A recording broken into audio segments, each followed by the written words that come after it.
네, 여러분 안녕하십니까? 6월 21일 화요일 아침 매일 성경 묵상 함께 나누겠습니다. 오늘은 사무엘상 28장으로 넘어가서 3절에서 25절까지 말씀인데요. 제가 6절까지를 봉독해 드리겠습니다. 사무엘이 죽었으므로 온 이스라엘이 그를 두고 슬피 울며 그의 고향 라마에 장사하였고 사울은 신접한 자와 박수를 그 땅에서 쫓아내었더라. 블레셋 사람들이 모여 수넴에 이르러 진침해 사울이 온 이스라엘을 모아 길보아에 진쳤더니 사울이 블레셋 사람들의 군대를 보고 두려워서 그의 마음이 크게 떨린지라. 사울이 여호와께 묻자오되 여호와께서 꿈으로도 우림으로도 선지자로도 그에게 대답하지 아니하시므로. 아멘. 오늘 말씀을 통해 신접한 여인을 찾아간 사울, 신접한 여인을 찾아간 사울이라는 제목으로 말씀을 증거하겠습니다. 하나님의 응답이 없는 사람, 또 하나님이 그에게 말씀하지 않는 사람, 이 하나님의 말씀을 들을 수 없었던 이 사울 왕은 결국 완전히 영적으로 타락해서 신접한 여인을 찾아갑니다. 자기가 그 땅에서 쫓아냈던 그 무당들, 또 신접한 여인들, 이런 사람들을 자기가 찾아가서 그에게 가서 사무엘을 불러달라고 하는 아주 요상한 신앙에 빠지게 되는 것을 보게 됩니다. 여러분, 우리가 하나님의 말씀이 없고 또 하나님의 응답이 없을 때 답답해도 끝까지 우리 삶을 돌아보고 회개하고 하나님께 나가지 않으면 이상한 신앙이 되는 거예요. 우리가 하나님을 믿는다고 하면서도 하나님의 뜻을 엉뚱한 이런 무당에게 가서 지금 오늘 물어보는 사울처럼 참 희한한 이 광경을 보게 됩니다. 이것은 사울의 영적 상황과 이스라엘의 영적 상황을 그대로 보여주고 있는 것입니다.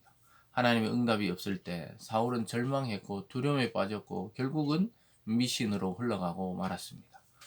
우리가 복음에 굳게 서지 않고 하나님의 말씀에 굳게 서지 않으면은 우리 믿음의 사람들도 금세 미끄러져서 이런 미신적인 신앙생활에 빠지게 됩니다. 교회도 다니고 예배도 드리고 기도도 하지만 결과적으로는 자기가 위급한 일과 절망적인 일과 고난 중에 자꾸 세상으로 돌아가고 우상으로 돌아가고 미신과 또 옛날 습관으로 돌아가는 것을 보게 됩니다. 여러분, 이것을 통해서 우리가 아무리 절망적인 상황이라도 하나님의 응답이 없을지라도 끝까지 하나님께 나와 울부짖는 자에게 응답하시고 마음을 돌이키시는 하나님에 대해서 우리는 이 아침에 눈을 떠야 하겠습니다. 오늘 첫 번째로 신접한 여인을 찾은 사울의 모습이 3절에서 14절까지로 아주 길게 이어지고 있습니다. 아까 말씀드린 대로 하나님은 이제 사울을 떠났어요. 왜냐? 사울이 하나님을 먼저 불순종하고 떠났기 때문입니다. 그러니까 어떤 현상이 나타나느냐? 6절에 보면요. 사울이 여호와께 묻자오되, 이 지금 기도하는 사울이죠. 일단 물어봅니다. 근데 여호와께서 꿈으로도 우림으로도 선지자로도 그에게 대답하지 아니하셨다. 그러니까 꿈과 이상을 통해 환상을 통해서도 계시가 없고, 우림이란 것은 제사장 앞에 우림과 둠밈이 있죠. 그 하나님의 아주 간결한 그 응답을 주는 기구였습니다. 그것으로도 없고 선지자도 자기 옆에 다 떠나갔죠. 왜냐하면은 이 사람이 제사장도 다 죽이고 또 다윗을 쫓던 자를 다 죽이기 때문에 그 하나님이 그에게 전해줄 말이 없죠. 사무엘도 죽을 때까지 그를 이제 안 보겠다 했는데 오늘 사무엘조차도 죽었기 때문에 어디 가서 물어볼 사람이 없었던 것입니다. 그래서 결국은 실제로 뭐 사울이 그의 신하들에게 이르되 나를 위해 신접한 여인을 찾으라. 내가 그리로 가서 그에게 물으리라 하니 그의 신하들이 그에게 이르되 보소서 엔돌에 신접한 여인이 있나이다. 그 왕의 그 신하들이죠.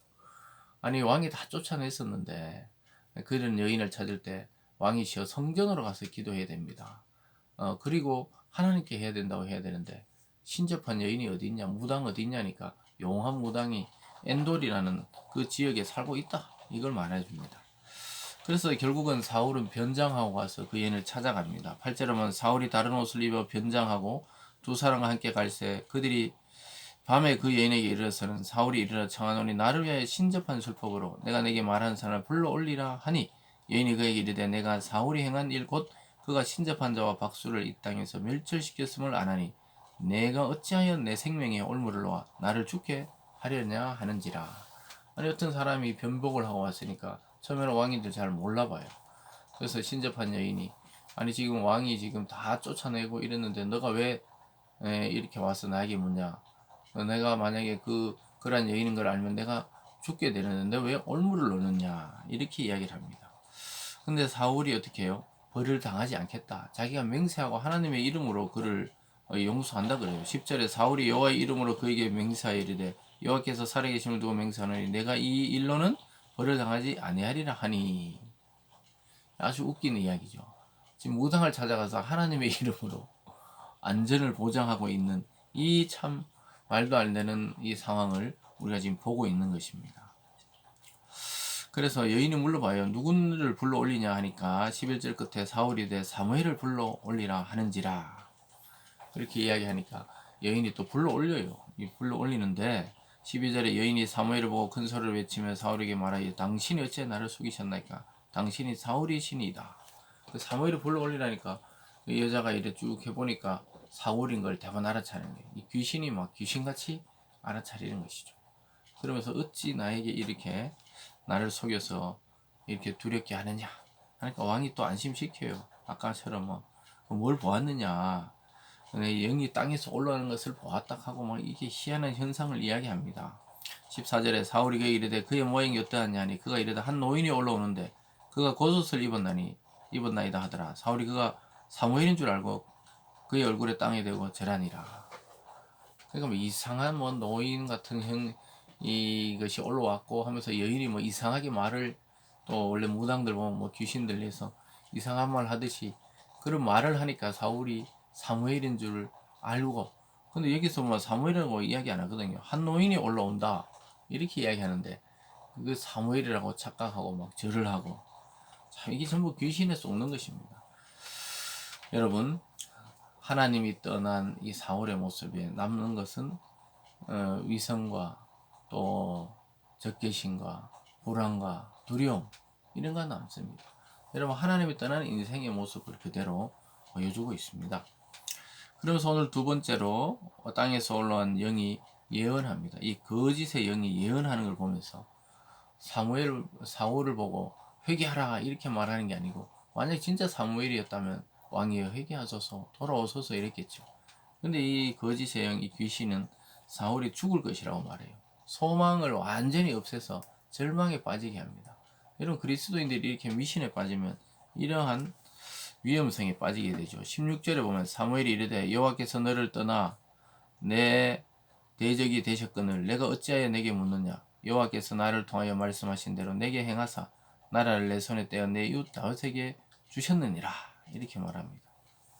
사무엘이 아니죠. 사무엘을 흉내내는 귀신이 말하는 거죠. 어쨌든 네 손에서 떼어서 다윗에게 준다, 이 말은 틀린 것은 아니죠. 19절로 가보면 여호와께서 이스라엘 너와 함께 블레셋 사람의 손에 넘기시니 내일 너와 내 아들이 나와 함께 있으리라. 여호와께서 이스라엘 군대를 블레셋 사람 손에 넘기리라. 그러니까 이 나라를 떼서 다윗에게 주고 너와 내 아들은 내일 죽는다고 이렇게 거짓 영이 예언을 하고 있습니다. 근데 이 말을 듣고 이거 아무것도 아니라고 생각해야 되는데 거기에 딱 얽매이면서 사울은 진짜 죽게 됩니다. 하나님은 생명을 어찌든 살리는 예언을 하시지 이렇게 저주와 죽음을 먼저 이야기하시지는 않지요. 그래서 이 참된 사무엘의 영이 아니었다는 거예요. 거짓 영. 여러분, 이 세상을 뒤덮고 있는 게 거짓의 영이에요. 특별히 우리가 뉴스를 통해 보는 이 정치인들의 말들, 또 행동들, 삶을 보면 완전히 거짓의 영에 거의 휩싸여 있는 것이랑 마찬가지입니다. 거의 입만 열면 거의 거짓말이다 이렇게 생각할 정도로 많은 거짓과 위선이 거기에 숨어 있는 것인데요. 이 지금 공중권세 자본자, 즉 사단이 사람들의 마음을 확 붙들고 있다는 사실입니다. 우리가 눈에 보이는 귀신이나 사단을 보는 것이 아니더라도 우리가 감각적으로 알 수 있는 것이죠. 그래서 너와 내 아들이 죽으리라. 어떻게 죽는다고 하나님이 이렇게 주겠습니까? 만약에 사무엘이었다면 소망을 주겠죠. 다시 너가 이렇게 죽을 죄를 졌지만 회개하라. 다시 하나님을 붙들라. 이렇게 해야 되는데 죽는다. 이런 말을 함부로 하면 안 되죠. 그래서 결국은 절망에 빠져 꼼짝 못하는 사울의 모습을 보게 됩니다. 20절에만 사울이 갑자기 땅에 완전히 엎드러지니 이는 사무엘의 말로 말미암아 심히 두려워하며 또 그의 기력이 다했으니 이는 그가 하루 밤낮을 음식을 먹지 못하였다. 꼼짝없이 누워있는 거예요. 절망에 빠지는 사람의 특징이 밥도 안 먹고 가만히 누워있고 아무것도 하지 않는 것이죠. 전혀 무기력증에 빠지는 것이죠.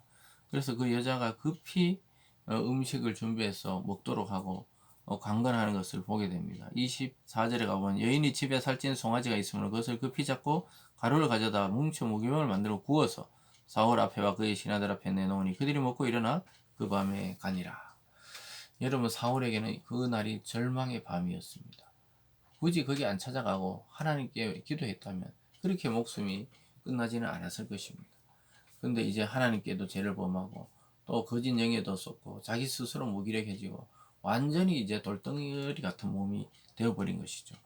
여러분, 하나님의 떠난 자의, 하나님을 떠난 자, 또 하나님이 떠나신 자의 이 결과가 뭡니까? 절망과 두려움과 공포심만 마음에 남아있는 거예요.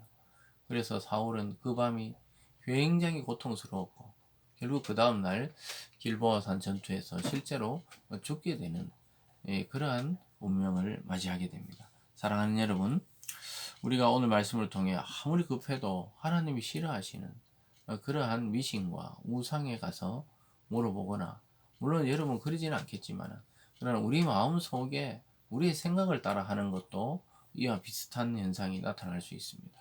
여러분, 두렵고 고난이 있고 어려운 때일수록 내 속에 있는 죄악을 돌아보고 회개하고 하나님만 붙드는 그런 지혜로운 저와 여러분이 되기를 주님의 이름으로 축복합니다.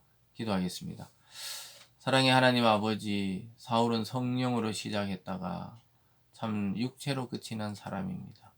하나님으로 시작했다가 이렇게 악한 영에 사로잡혀 끝을 내고 맙니다. 하나님 아버지, 우리의 삶이 그러되지 않게 도와주시고 성령으로 시작해서 성령으로 끝나게 도와주시고 복음으로 시작해서 복음으로 완성되게 하여 주시옵소서. 감사드리며 예수님 이름으로 기도드리옵나이다. 아멘.